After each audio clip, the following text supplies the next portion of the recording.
Assalamualaikum. I am Dr. Ansari Farzana Wahiduzzama from Chemistry Department, GT Arts Science and Commerce College, Malegaon. Welcome all of you. As we have seen in the previous section, what is mean by thermodynamic, what are the objectives of thermodynamic, what is mean by zeroth law of thermodynamic, statement of first law of thermodynamic, mathematical statement of first law of thermodynamic. Now today we shall discuss about the definition of certain thermodynamic terms such as system and surrounding. System, that means a part of universe which is under study, is called as system, and rest part of the universe excluding the system is called as surrounding. For example, हम class में बैठे हुए हैं, हमारा lecture हो रहा है, class के अंदर जो हम हैं, क्लास के अंदर जो भी हम हैं, जो चीज़ें हैं, वो सब क्या है? सिस्टम है। दीवार के बाहर की जो चीज़ है वो क्या है? सराउंडिंग है। और दीवार सिस्टम और सराउंडिंग को सेपरेट कर रही है तो क्या कहलाएगी? बाउंड्री। बीकर में कॉपर सल्फेट है तो कॉपर सल्फेट का सॉल्यूशन जो है बीकर में वो क्या है? सिस्टम। बीकर की दीवार जो है वो बाउंड्री, और वो दीवार के बाहर के भी जितनी चीज़ है वो क्या है? सराउंडिंग। तो system is the part of universe which is under the thermodynamic study is called as system. To study the effect of temperature, pressure is called as system, and rest part of the universe is called as the surrounding, and the imaginary line which separate the system and surrounding is called as boundary. System are of various types: open system, closed system, isolated system, homogeneous system, heterogeneous system, macroscopic system, etc. and etc. Homogeneous system, macroscopic system, etc. and etc. Now, the first system is called as open system. Open system, a system which can exchange both matter and energy with the surrounding, is called as open system. The best example is heating of water in a open beaker.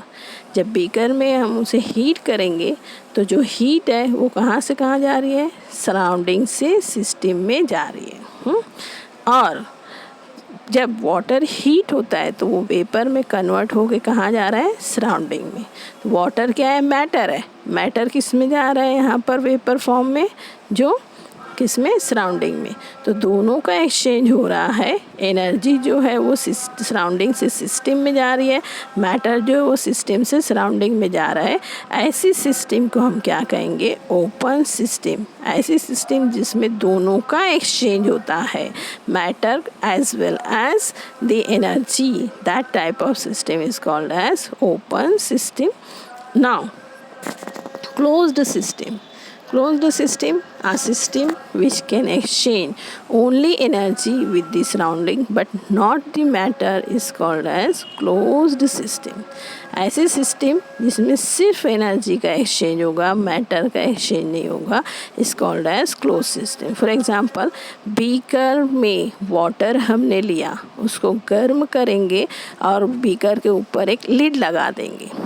Lid लगाने के बाद वो water को heat करेंगे। तो heat करने के लिए हम क्या करेंगे? एनर्जी देंगे। एनर्जी कहाँ से जा रही है? सराउंडिंग से सिस्टम में जा रही है। लेकिन वाटर किस में हीट हो रहा है? क्लोज्ड वेसल में हीट हो रहा है। इसलिए जो वाटर है वेपर फॉर्म में ऊपर बाहर नहीं निकलेगा, बाहर नहीं निकलेगा, मैटर का एक्सचेंज नहीं होगा। ऐसी सिस्टम को क्या कहेंगे हम? Closed system. ऐसी सिस्टम जिसमें एनर्जी सराउंडिंग से सिस्टम में जा रही है लेकिन सिस्टम से कोई मैटर सराउंडिंग में नहीं जा रहा है। या आप बोल सकते हो कि सिर्फ एक्सचेंज हो रहा है, किसका? एनर्जी का, मैटर का एक्सचेंज नहीं हो रहा है, उसको कहेंगे हम closed system. Closed system, that means best example is heating of water in a closed vessel. Now, the third system is called as isolated system. ऐसी सिस्टम जिसमें किसी का भी एक्सचेंज नहीं होता, ना तो मैटर का ना तो एनर्जी का, is called as isolated system. A system which can exchange neither matter nor energy with the surrounding is called as isolated system. Best example क्या है? हॉट टी इन अ थर्मोस फ्लास्क. थर्मोस फ्लास्क में hot T हमने रखी है तो hot ही रखी है, इसलिए उसे गर्म करने का सवाल नहीं पैदा होता. इसलिए हम सराउंडिंग से हीट जो है उसको नहीं देते और वो क्लोज है with the help of lid, इसलिए मैटर भी वेपर फॉर्म में सराउंडिंग में नहीं जा रहा है. इसीलिए हम क्या कहेंगे कि मैटर भी चेंज नहीं हो रहा है. इसलिए ये सिस्टम क्या है? Hot water in a thermos flask is the example of isolated system.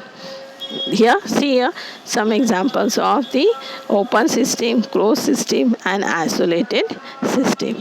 Open system, that means hot water, heating of the water, heating of any chemical into the open vessel, or heating of the solution in a closed vessel, or keeping of the hot solution in a thermos flask. These are the example of open system, closed system, and isolated system. Homogeneous system, a system which is uniform throughout is called as homogeneous system. जैसे for example milk और water, ये दोनों को हम mix करेंगे तो single phase रहता है, वो होमोजीनियस सिस्टम कहलाएगी.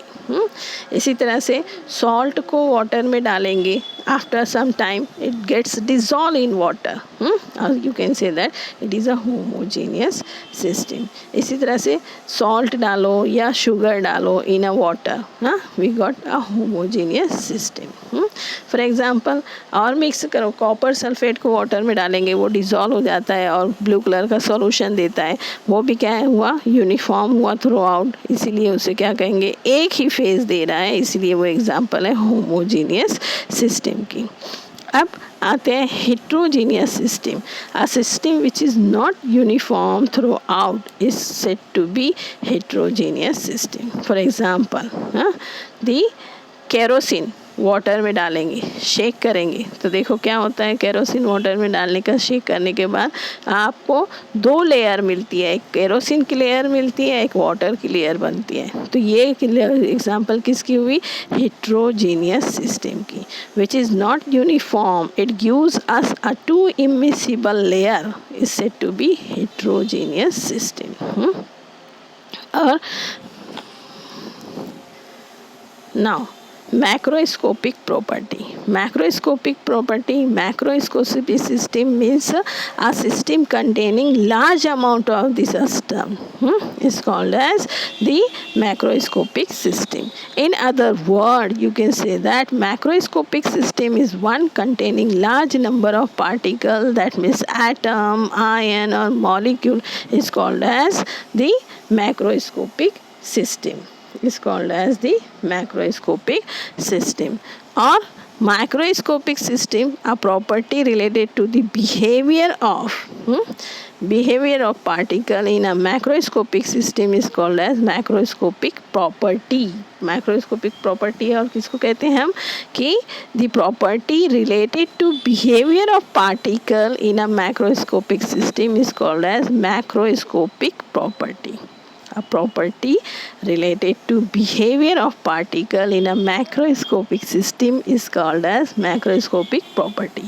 Best example are pressure, volume, temperature, surface tension, viscosity, density, refractive index, all are the examples of macroscopic property.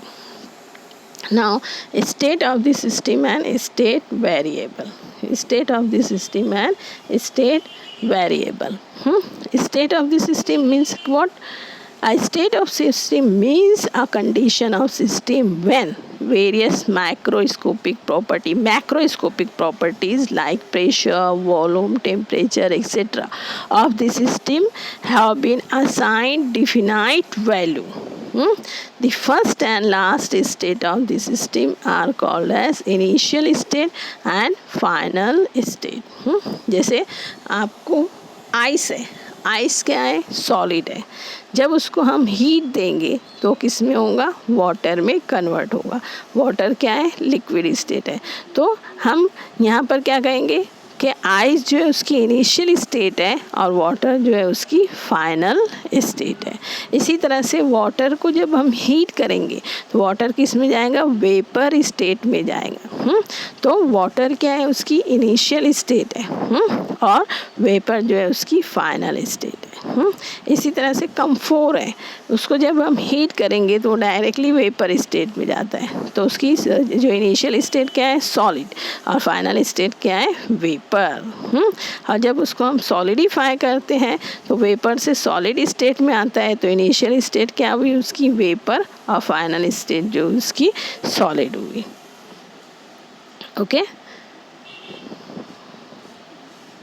Now thank you for watching me.